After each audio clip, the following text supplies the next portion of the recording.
Welcome back to another episode of Pause the Punch. Been away for a while, but I'm back bigger and better.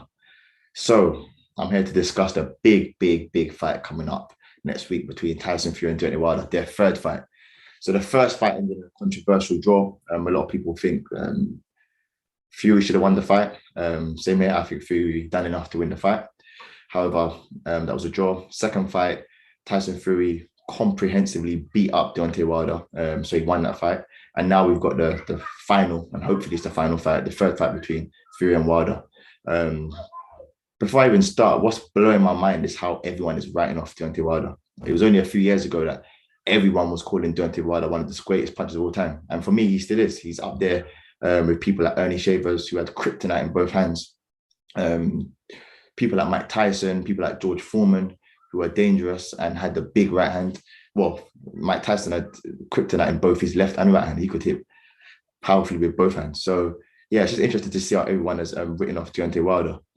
In terms of the fight and how it goes, I think Tyson Fury will win, but he needs to be on it, and he needs to be really on it. Personally, what I think when you have one fight, you leave everything in the ring a lot of the time. So to go and do it the second and third time, it's incredibly difficult. So for Fury, I think he needs to be mentally on it. He needs to have put in the work in training, and just one thing I think he needs to worry about, and that's the only threat which I think Deontay Wilder poses, and it's that big right hand. I know everyone's writing off Deontay Wilder, and they think Fury's going to win. But I'm telling you, Deontay Wilder's got the big right hand. We've seen it. He's knocked out how many? Over 40 opponents. And yes, some of them are not the greatest of fighters, but a knockout is a knockout.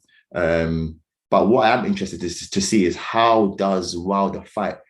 What sort of tactics has he put in place? I know he's got rid of some of his team, and he's now got Malik Scott as his main trainer.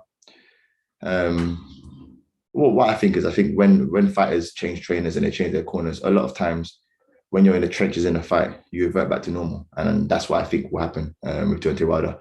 In terms of his actual boxing ability, he's got a good jab, but I don't think he uses it as best as he can. So it'll be good to see if he can stretch out that jab.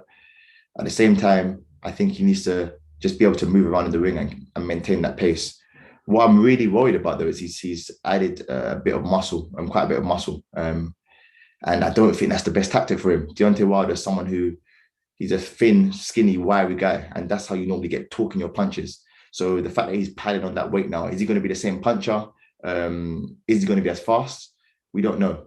But overall, I expect Tyson Fury to win this fight. I think it will go late, possibly a knockout. But what I do say is Deontay Wilder is dangerous for 36 minutes.